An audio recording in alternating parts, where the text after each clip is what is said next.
secret Daba Seye nag du dara ku dul Mouna Beauté. am xew yàkkamte xees da ngay utiliser savon La Reine. gel de douche bu Mouna Beauté gommage la en même temps collagène la. savon La Reine moom ngeen gis ma yor ko nii. karité Mouna Beauté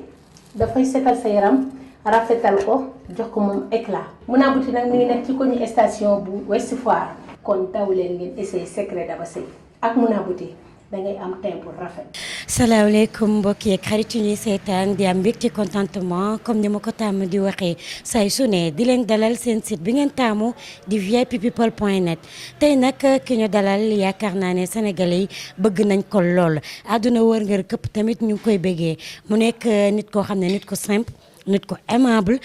di acteur en même temps réalisateur ñu koy wax Zé gën ko xam ci Mouhamed Diédhiou nuyu naa la. asalaamaaleykum Sénégal comme ni ngay waxee rek salaamaaleykum monde entier waaw bon tey dama ànd ak fierté ànd ak mbégte avant tout di sant bu baax di sant bu wér suñu borom mu mi ñu may tey ñu mën a am temps wu fekkee lii tu vois di sant suñuy waajur di sant suñuy am di jàmb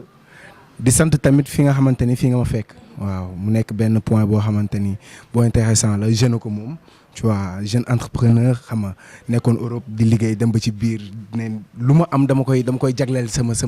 waa réew mu ñëw créer fi ay société créer fi ay emploi donc tey jii nii loolu c'est à saluer macha allah donc fii mu ngi le cadre s'appelle Rivoli waaw mu nekk milieu boo xamante ni macha allah bon gën a jege askan bi. gën a jege askan bi. yaakaar naa ni mbokk internet VIP people gis ngeen ko tey seen gan Zé la bu Pod et Marichou waaye buñ nee Zé fiñ ko gën a xamee mooy série Nafi gis nañ ne bay na fa waaram avenir u Baba ku ne dégg na ko ñoom ñaar aussi def nañ fa seen carrière ba Sénégal yëpp apprécié Zé pour ñu dugg tuuti ci waxtaan bi rek dama bëggoon nga présenté woo wax mbokk internet VIP people kan mooy Mouhamed Diédhiou. bon kan mooy Mouhamed Diédhiou je pense que du metti parce que bon Sénégal bi yëpp xam nañ ma quoi xam nañ ma de mon nom Mouhamed Diédhiou xam nañ ma tamit de mon surnom Zé tu vois donc ma nekk jeune boo xamante ni jàng naa ba egg si benn niveau tu vois bàyyi jàng yi viré si cinéma tu vois bëgg say def carrière bon yaakaar naa ne ba léegi ñu ngi ciy bàyyi suñu waar bon on a fait des séries on est en même temps dans le secteur de la réalisation bon je suis pas réalisateur mais quand même je suis premier assistant réalisateur quoi. alors voilà yéen a ko déggandoo mu ngi noonu mais Sénégalais li ñu bëgg a xam exactement lan moo la poussé ba nga dugg ci milieu cinéma parce que gis nañ ne yaa ngi def cinéma man sa di ci bay sa waar loolu surtout ci Pod et Marichou gis nañ ni ngay jàppalee ñoom Momo xam nga woyul beeg bandi li beeg tout lan moo la passionné ba nga dugg ci cinéma ba nekk acteur ak réalisateur. bon.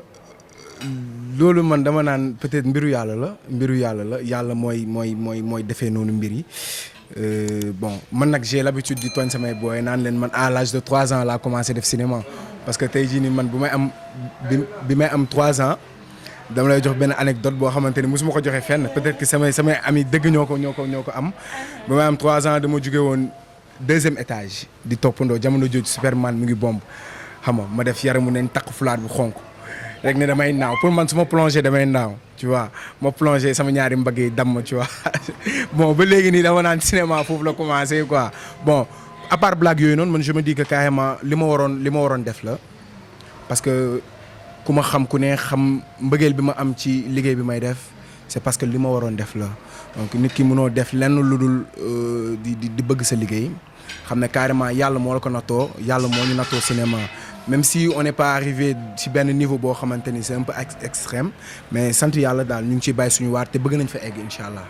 est-ce que mën nañu xam ba xam Zé dafa terrible wala. yii man dama terrible dama dëgër bopp. dama dëgër bopp mais amul benn problème nag dama lay tooñ léegi baalu la léegi après mu jeex quoi waaw dama terrible. mais sa enfance maanaam dëgër bopp bi maanaam ci ban côté nga ko gënoon a fësal ci jàng bi wala ci li nga xam ne mooy les faits yi ngay def ak say collègues ak say moroom ak yooyu. ci ñaar yëpp parce que man boo seetloo sama jeunesse man Médina laa commencé ràññee carrément ki ma doon quoi donc bu may ñëw Médina bu may jugee Gueule Tapée di ñëw Médina si laa commencé di ràññee man samay actes yu may def tu vois foofu laa commencé mûr quoi à l'âge de 9 ans 10 ans tu vois moment boobu noonu ma nekkoon jeune boo xamante ni dama dëgëroon bopp laa lay wax nii dëgëroon bopp fu ñu ma fekk damay xeex teg si dama ñëwoon si koñ boo xamante ni genre dafa nekkoon benn koñ boo xamante ni ñëpp bëgg affaire yu bëre tu vois Moustapha Gueye nekkoon ci temps xam nga ñun suñu koñ loo wax ñu ne la Médina Fass un truc comme ça moo ànd ak ay mbër parfois tu vois j'adorais cette culture parce que moom rek la ñu amoon comme lii quoi boole kook football quoi boole kook football ak yeneen quoi mais bon dëgër bopp bi moom mooy loolu dama naroon yàq samay jàng gars yi yóbbu ma internat. mais bu ñu basé woo ci sant bi aussi dafa mel ni joolaa nga d'origine. waaw sama papa mooy joolaa. sama yaay laal lébu ak portugais. xam nga ni man moo tax nga sob ñetti làkk yi. xam nga ni man suppu kànja ëppalewu ma dara man dama jaxasoo. mais ci biir loolu ñu taxawaat série bi nga xam ne foofu lañ la xamee àdduna wërngër këpp mën nañ ne buñ la ràññee foofu la muy série Nafi gis nañ ne nga bayoon ci sa waar yaa ngi wax léegi ne da nga doon foyee làmb ndax da nga doon bëre gis nañ ne aussi ci biir série bi nga ci doon bëre yàgg sa doomu ndey muy avenir u Baba maanaam rôle boobu maanaam ñu leen jox nan nga ko dundee. bon man je pense que rôle boobu noonu c'était dafa jotoon quoi dafa fekk Sénégal loo wax ñu ne la waxu làmb et que idée bi nekkul woon sax ay idée wu làmb mais quand même idée wu sportif Mao di jël responsabilité am ne balaa ñuy utiliser football balaa ñuy utiliser leneen li nga xamante ni moomuñu ko te làmb ñoo ko moom ñu jëm ci créer benn affaire boo xamante ni mbër yi fi nekk ci dëkk bi dinañ ci gis seen bopp sportif yi nekk ci dëkk bi dinañ ci gis seen bopp parce que l'idée c'était pas juste ay mbër lañ mais ñaari mbër yi nga xamante ni ñoo juddandoo ñoo màggandoo bokk koñ dem ba ci biir xam nga ay problème familial commencé am seen diggante des trucs comme ça looloo nekkoon thème bi quoi looloo nekkoon thème bi et je pense que macha allah gars yi réussir nañ ko du man du Baba mais quand même nañu bàyyi xel que ni technique bi ak Marodi ñoo réussir loolu noonu. mais avenir Baba moom yaayam mujjoon na ko mel ndax Baba moom lekk na ginaar gàtt daaneel na butiku yaayam mais gis nañ ne Fusé mujjee ak moom. waaw mais loolu la ñuy wax rek xam nga ñun su ma la nee j'ai fait mes enfances à la Médina moom mu nekk booy Wakaam affaire yi day xaw a am divergence tuuti ndax bu dee caay-caay maa ko ëpp. d'accord. donc noonu la waroon mën a demee quoi. fallait ma waaw gis nga noonu la demee. non moom yaay ji Baba boo xoolee profilu Baba du mbër te loolu day am. parfois nga dem si benn koñ gis fa benn waaye bu ponkal gars yi di ko forcer naan ko demal bëre waaw da nga war a bëre tu vois un truc comme ça te yoru ko quoi yorul bagage bi tax mën a def loolu noonu quoi. mais casting bi maanaam nan nga def ba dugg biir Marodi ba tourner li nga xam ne moom mooy série Nafi. bon man sama casting je me rappelle bien man bu may dugg Marodi c'était pour Pod et Marichou. Je pense que épisode 19 saison 1 laa dugg waaw épisode 19 ou épisode 21 moom moo ma contacté ma koy nuyu de passage mu nekk sama meilleur ami sama bokk ci samay meilleur ami presque dañoo jaarandoo ci lu bëri waaw depuis mu ñuy gën a nekk booy depuis bu ñuy am ay 11 ans ñu ngi ànd quoi tu vois donc si moom laa commencé am attachement ou amitié quoi tu vois donc mu woo ma ne ma bon am na benn rôle bu mu la bëggoon jox ci Pod et Marichou dama bëggoon nga jaar Marodi un truc comme ça tu vois après ma ñëw jouer affaire bi nice gars yi apprécier tu vois un truc après noonu la demee mais bu ñu demee Pod et Marichou bi ba ci biir Pod xalaatoon benn série bu tudd Nafi mais Nafi boo seetloo Nafi c'était pas Nafi mais série bi ni ñu ko bindee woon au début c'est comme titre série bi c'était les quatre maris tu vois sama papa Baba waaju baax ak lébu tu vois ak ñang baalo bon man maay nekk sama kër bon amuloon sax yenn affaires yi quoi amuloon sax yenn déplacement yi mais de fur et à mesure gars yi def première pré-tournage yi ñu tourner quelques séquences tu vois gars yi xool affaire bi gis ne idée bi mën nañ ko développer mën nañ def benn affaire par rapport ak Nafi ci lañ développer scénario bi bon woo ñoom Baba defaat beneen casting jël série bi tuddee ko Nafi ba mu egg fii nii quoi donc ça veut dire que man série Nafi bokk naa si ñi nga xamante ni tey jii nii njëkk nañ ma ci bàyyi xel au début quoi. c'est vrai mais bu ñu jugee ci loolu dañoo gis mu incarner 2 rôles différents parce que ci Nafi moom yaa ngi fa jouer rôle lutteur ñu gis ci Pod et Marichou nga jouer fa rôle bandi bu soxor boo xam ne du reetaan bandi bu ñàng maanaam ñaari rôle yooyu nga jouer noonu nan nga ko doon incarner parce que gis nañ ne bokk nga ci les acteurs polyvalents. Bon man je pense que. jóge ci rôle lutteur dem ci rôle bandi. waaw loolu laa lay wax xam nga tey jii nii un acteur comédien lu muy njëkk xam ci cinéma lu muy njëkk xam ci rôle bi ñu ko war a jox mooy mu am maîtrise par rapport ak personnage bi ñu bëgg mu dawal. tout en sachant que le personnage est différent de la personne. D'accord. te c'est simple comme lu gars yi di wax toujours le cinéma c'est la vie de tous les jours donc mu jógee ci personnage yu lutteur dem ci personnage yu bandit je pense que liggéey la boo xamante ni tey jii nii bon fallait ñu sacrifier suñu bopp fallait ñu gëstu ko. gars on l'a fait hein on l'a fait carrément parce que tey jii nii boo xoolee saison 1 Pod et Marichou nga xool saison 2 Pod et Marichou nga xool saison 3 Pod et Marichou nga xool saison 4 Pod et Marichou di nga gis ni carrément avancement am na par rapport ak personnage yi quoi tu vois donc man lépp lu may wax par rapport ak ñaari masque yooyu noonu nga xamante ni tey jii man su doxal naa ko mooy j'ai su départager le personnage de Zé dans Nafi et le personnage de Zé dans Pod et Marichou. Moi, je pense que c'est ça la réussite. Est-ce que Mohamed Diédhiou mook Zé benn lañ. waaw xam nga Zé mu ngi ree xam nga Mohamed mu ngi ree mais Zé du ree. ci làmb ji aussi kan moo ci sa idole nga xam ne kii bu jógee rek sa xol day neex. waaw boo xoolee personnage Nafi Zé si Nafi. li ëpp li ma woon xool dama woon seetaan vidéo Balla Gaye quoi. Balla Gaye mooy say daal dama woon seetaan vidéo Balla Gaye bon je vais pas le dire du yàq dara nag parce que man gars yi ñëpp laa. tu vois waaw mais Balla Gaye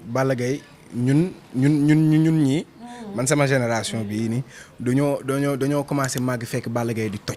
ñu bëgg Balla Gaye dégagement Balla Gaye tu vois xam nga waaw boo xëyee ba sigi nii man damay wàcc. waaw ma bëgg ko mais tamit man damay bëggee lutteur yëpp damay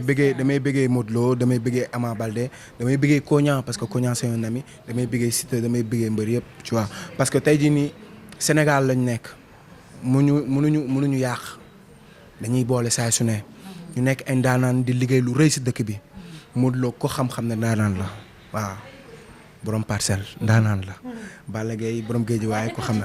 amul problème léegi cinéma bi moom ku ci sa idole. non cinéma bi sama idole si cinéma bi man sama idole Jal Thiam la. Jal Thiam. lan nga gis ci moom rek. dama koy wax comme ni mu ko waxee sànq dama koy wax te du yàq dara waaw Jal Thiam daa am fu ma fekk am fu ma yóbbu maay rappelé wu première mot bu ma jàngal. Jal Thiam moom ngeen xam mooy ñox si idole di biram ci dikon biraan donc mu am fu ma jëlee am fu ma yóbbu may rappelé wu que ni moom moomu njëkk wax Zé cinéma méttiwul c'est juste ñett yi la pensée plastique parole règle des 3P. rôle bi nga joué ci Pod et Marichou rôle boobu nan nga ko dundee maanaam parce que gis nañu Zé ci biir série bi daf koy dund ba mu jeex Zé du ree Zé du kaf te day dem à fond rôle ba maanaam parfois doo toog sa xoolaat sa bopp gis ne yow tey moom mooy loolu. bon. ñëwaatal carrément ci rôle bi. bon waaw day am ça arrive parfois ma seetaanaat séquence boo xamante ni. gis nga da nga xaw a soxor daal fii. seetaan séquence boo xamante ni tey jii nii dama surjoué day am man en personne parfois ma seetaan séquence xool sama bopp teg sama genre damay teg personnage usé personne usé toog di xool personnage bi ma gis ne carrément fii dama surjoué fii li ma joué baaxul fii nice fii waroon naa def fii décortiquer personnage bi parce que man je pense que loolu rek rôle bu difficile en fait. bon benn rôle yombul benn rôle yombul kuy ñëw di fobeere sax rôle am yombul parce que dafa laaj nga am concentration totale am maîtrise ci sa personnage parce que nit ki tant que mënul différencier la personne et le personnage rek da ngay nekk ci dilemme quoi par rapport ak jeu bi quoi. bon waaw dund naa loo xamante ni tey jii nii neex na dund naa loo xamante ni tamit neexul comme laajoo ma lu neex dama lay tontu ci lu neexul gi waaw. je me rappelle bu may def terminal parce que man musuma à part bu may def sixième secondaire lañ ma yóbbu internat ma nekkoon ci internat bu tudd Anour ma defee fa sixième cinquième quatrième tu vois bon ba léegi sama dëgër bopp mu ngi fa woon quoi sama pap ne ma bon xam comme foofu Sébikotane la nekkoon dama woon am vacances di ñëw Ndakaaru ba léegi ma nekk samay bêtises di def n'importe quoi ma amoon sama benn cousin boo xamante ni moom mu ngi woon Matam mu ngi woon Fouta di jàngale c'était un enseignant tu vois donc sama papa woo ko ne ko est-ce que ce cousin mën na ñëw continuer foofu jàngam nii parce que carrément j'y tiens bëgg naa mu jàng genre un truc comme ça quoi bon si laa jógee fii bon may def troisième ma defee ko foofu ma defee ko Fajax benn dëkk bu ñuy wax Fajax tu vois ma def fa 2 ans si laa njëkk commencé dund àdduna di xam la mooy valeur àdduna quoi ma def fa 2 ans boo xamante ni c'était la première fois de ma vie de rester 2 ans ferme sans voir mon père sans voir ma mère ma nekk fa ak moom def fa 3e ba 3e bi jeex ma am yaakaar ma am BFM bu ma amee BFM ma ne non kon am naa BFM léegi damay dem vacances quoi damay dem Dakar parce que namm naa temps ak genre yooyu noonu tu vois sama cousin bi proposé sama pap que ni mën na bañ a dem na ñëw na toog fii nii améliorer jàngam ci alxuraan gën a jàngaat un truc comme ça quoi bon si lañ ma jëlee Fajax yóbbu ma Unum Baba benn dëkk bu nekk Bakel bon foo laa commencé jàng alxuraan waaw commencé am évolution si c'est sama diine gën a xam sama diine tu vois ba presque un an et demi tu vois fa laa nekkoon école bu ubbee tamit dama ñëwaatoon def première bon bu may def première boobu fekkoon na moom ñu affecté ko waale tu vois il était avec sa femme ñu affecté ko ñu dem benn dëkk bu ñu naan Nabaaji bon si la ñëwee fekkaat ko foofu noonu j'étais avec sa femme ma def première ma am bu ma jàllee première si laay soog a ñëwaat Dakar te moment bu may ñëw Dakar sama papa rek laa doon gis parce que sama yaay doon voyager lu bëri donc moment bu may ñëw boobu fekkoon na sama yaay voyage tu vois mu nekk lu métti mu nekk benn 2 ans boo xamante ni bon sama yaay chaque jour su ma woowee téléphone damay jooy parce que dama ko genre man jamono jooju maa nekkoon caat tu vois moom rek laa amoon tu vois donc mu nekk jaar ju métti par la suite moment bu may def terminal sama jëkkëru mag bi nekkoon en état tu vois nekkoon ci diggante tamit quoi xawoon taw tuuti ba moment ba dara desul woon je pense que ay 3 semaines balaa bac waaw si la génn àdduna waaw koo xamante ni chaque jour man dama ko woon xoolee comme sama yaay moo ma woon jox lekk moo ma woon jox naan lu ma lekk moo koy togg xam nga ma jéeg saa yi toog ñu ne ma génn na àdduna bon bëggatuma woon dara ci àdduna bi quoi bëggatuma woon sérieusement dara ba tax na bu may def bac sax dama ne woon sama bac bi su ma ko amee moom laa koy may quoi tu vois donc loolu poussé na ma révolté sama bopp ne carrément damay dellu ça suffit quoi je veux faire d'autres choses dans la vie tu vois et si loolu noonu laa jóge nag viré carrément ci cinéma donc mu nekk loo xamante ni tey jii nii metti na ma mais mënuma ci dara parce que ñun ñëpp ay jaam lañ tey suñu borom daf ñoo bind teg ñu fii ñu nekk ay jaam di sabablu donc bu amee ay gànt wala ay daan ñu daal suñu kaw rek dañ koy sante suñu borom moo ko bëggee woon noonu moo tax it demee na noonu waaw di ko ñaanal fu mu nekk yàlla na ko gënal fu mu jugee waaw njabootam bi yàlla sàmm ko waaw mbëbët bu mu woon am tamit sunu borom mottali ko incha allahu rabbi peace and love respect. voilà c'est vraiment triste parce que boo xoolee ni muy waxee xam ne xol lay waxee waaye tamit l'émission tire à sa fin Mouhamed Diédhiou lan ngay tàggatoo mbokk internet VIP People mais balaa loolu bëgg naa nga wax ñu tuuti ci projet yeeg rêve yi lan la. bon projet yi bëri na ñun bëgguñu leen lu dul cinéma nous on vit que du cinéma lu ñu sol cinéma la lu ñu lekk cinéma la lu ñu waaw maanaam xewal gi yëpp ci cinéma la sunu borom daf ñu see dugal ba pare ñu bëgg ko ci la ñuy dox bon am na nag yeneen projet yoo xamante ni dañ koy def ci suuf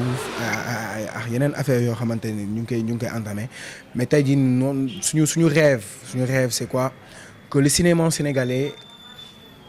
doon cinéma boo xamante ni tey jii nii monde entier dinañ ko reconnaître monde entier parce que tey liggéey baa ngi fi qualité baa ngi fi macha allah donc man dama naan ci kaw ci kanam et que na état bi dimbali gars yi parce que gars yi ñu ngi def lu rëy boo xoolee Marodi fu mu jugee ak fu mu ñëw ak fu mu agsi ak lu mu def nga xam ne liggéey rek moo wóor. marié ou célibataire. que apprendre. gëndoo mbokk internet VIP People amul dara nag dégg nga ndaw si leen fan si xam naa ne jamono ji moom ñoo ngi bëri actuellement ni yaa ngi labato wala labatoo ci fan si non xam nga fan si ay mbokk lañ fan si ay xarit lañ man lu may wax sax mooy fan si amul. waaw 10 15 20. non man nag man sama vie. man amuma temps sax man liggéey rek laa xam man. caméra bi fi nekk 10 15 20 ñaata jigéen nga am. léegi boo coupé ma wax la ko. d'accord l'émission tire à sa fin mbokk internet VIP People yaakaar naa ne li leen indiloon tey neex na leen Mouhamed Diédhiou alias Z de la série Pod et Marichou lañ leen indiloon tey yaakaar naa ne seen xol neex na te li mu tontu tamit satisfaire na leen di leen jox di daje beneen yoon beneen gox ak beneen i ndaanaan. secret Daba Seye nag du dara ku dul Mouna Beauté am xew yàkkamte xees da ngay utiliser savon la reine gel de douche bu Mouna Beauté gommage la. en même temps collagène la savon la reine moom ngeen gis ma yor ko nii karité Mouna Beauté dafay setal sa yaram rafetal ko jox ko moom éclat Mouna Beauté nag mi ngi nekk ci koñu station bu Ouest Foire kon daw leen ngeen essayer secret Daba Seye ak Mouna Beauté da ngay am teint bu rafet.